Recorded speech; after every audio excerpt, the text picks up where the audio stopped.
Before we get to our content for today, I want to thank our sponsors. First of all, Iowa Floor Covering and their Tough Core Click Together 4.5 millimeter waterproof vinyl flooring. Right now, the guys over at Iowa Floor Covering in Bondurant are selling this at just $269 per foot with self-installation. Great value, and you'll get great service from the guys at Iowa Floor Covering. Visit iowafloorcovering.com/DIY. And also, Ascent Nutrition. I've talked about their coffee at length, but man, if you need something to get you through a busy week, start your day off with some of this Ascent coffee. It's pure, it's mold and mycotoxin free, so it's not damaging to your health. And also, when you purchase a bag of this stuff or any of the products from Ascent Nutrition, you're supporting the business of a former Hawkeye, and you're supporting this channel from the Hawkeye of the Storm. Visit goascentnutrition.com and use the code Hawkeyes to receive 15% off your total order. With that being said, let's dive into the Hawkeyes. This is my take, and as long as I've been a Hawkeye fan, I've never thought I'd see the day where I thought we need to move on from Kirk. But do you think it's time? No, I don't think so. I don't think that's not my reaction to 3 and 4 at this point. Go ahead. I may take some heat for saying that because I know some people want him gone, but you've heard what I want, right? Vincent, right. Yeah.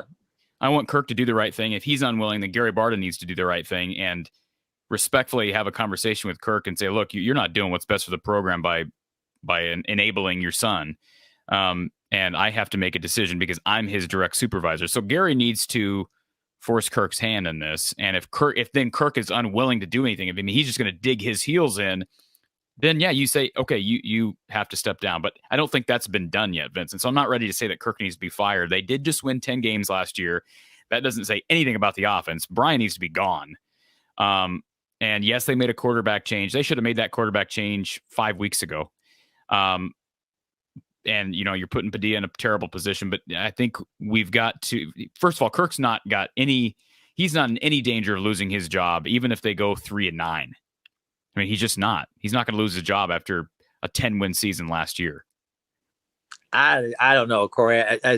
I don't agree with that, and I know you got your stance, and I respect that. Mm-hmm. But given the landscape of what boosters and administrators and presidents, what their responsibilities are, it's to the coaches, but it's also to the fan base, and since it's such an obvious and glaring issue, or I guess I'll say it this way, and I'll agree with you on this. If Kirk can't find a way to resolve his OC issues and replace Brian or do what he has to do, demote him, move him, whatever the case may be, if he doesn't do that and he goes down with the proverbial ship, and not wanting to move Brian, then I think the president, the board, the boosters are not going to have any other choice but to ask Kirk to step aside.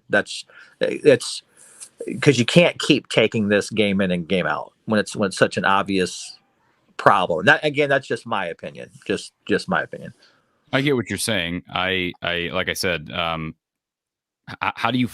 I mean, I guess that Wisconsin did fire Paul Chryst after winning 9 games last year, but that's sort of unprecedented. I know it is. Bo Pelini got canned after winning 8 to 9 games like every year he was there, but that's pretty rare that would ever happen. Kirk has been here far too long. He's built up far more immunity than Paul Chryst ever did at Wisconsin. Now, Paul Chryst was more successful in the shorter stint that he had at Wisconsin than Kirk Ferentz has ever been at Iowa as far as win percentage, championships, etc. I really don't see there being any way that there's enough donors and enough pushback right now, Vincent, that would ever happen. Now, if he goes 4-8 this year and then next year they're 6-6, okay, yeah, I think he's on the hot seat, and I think at that point he may just step aside. But I just don't think we're to that point. But you have a right to your opinion. Here's why I think that if it wasn't a scenario where you had your son underneath of you and every week you're having to defend, you keeping him in that position, I think he would have more time to correct the issue as far as the OC. But given the fact that he still keeps sticking by Brian, given just it's such an atrocity to watch the offense. given how bad it is, and he still keeps sticking by it and say he has no plans to make change. I know it's Vincent. Let me just say this: just because I say that Kirk shouldn't be fired right now doesn't mean that I'm escaping that fact. And let me just say this for a second: it's completely unacceptable what Kirk Ferentz is doing. He's not putting the program first anymore. He's been putting the program first, I'd argue, for the most part, in most areas for much of his tenure. But the last 10 years or so have been built on how can I elevate my son? And he's done a great job building, having LeVar Woods retaining LeVar Woods, retaining Seth Wallace, retaining Phil Parker. But the bottom line is, now he's promoted his son, and it's gotten to a point where his son is the second most important coach on this football team. And, the failure is so clearly evident at this point. And so you're right. He's done this to himself. It's completely unacceptable. He needs to be held accountable. I think he's been recently in his press conferences when he's spoken to reporters. I think he's been, I don't want to say rude, but or demeaning, but we asked David Eicholt, I'm not sure if you're aware of this, we won 10 games last year. That's condescending. Yeah, I heard that. So stuff like that really, it does rub me the wrong way. And it does give me the feeling that Kirk feels that he perhaps is bigger than the program. And if you get to that point, you've overstayed your welcome. But I'm just saying he does deserve some time to get his head on straight in all this, because of what he's done. The fact they won 10 games last year, and they very easily could have won 6 or 7 games last year. Remember how many close games they won last year? But the fact of the matter is, Vincent, they did win them. So I think that if they had went 6-6 last year and they're 3-4 now, we'd be having a totally different conversation. Why? True. I just think the dynamic that's there right now, and just like you pointed out, every time these things are brought up to Kirk, any other logical coach would say, yeah, these are things that we're going to have to work on. And maybe there's a possibility we have to look in a different direction, but he's so snide and snarky in the defense of keeping Brian there, where he does think that he's bigger than the program.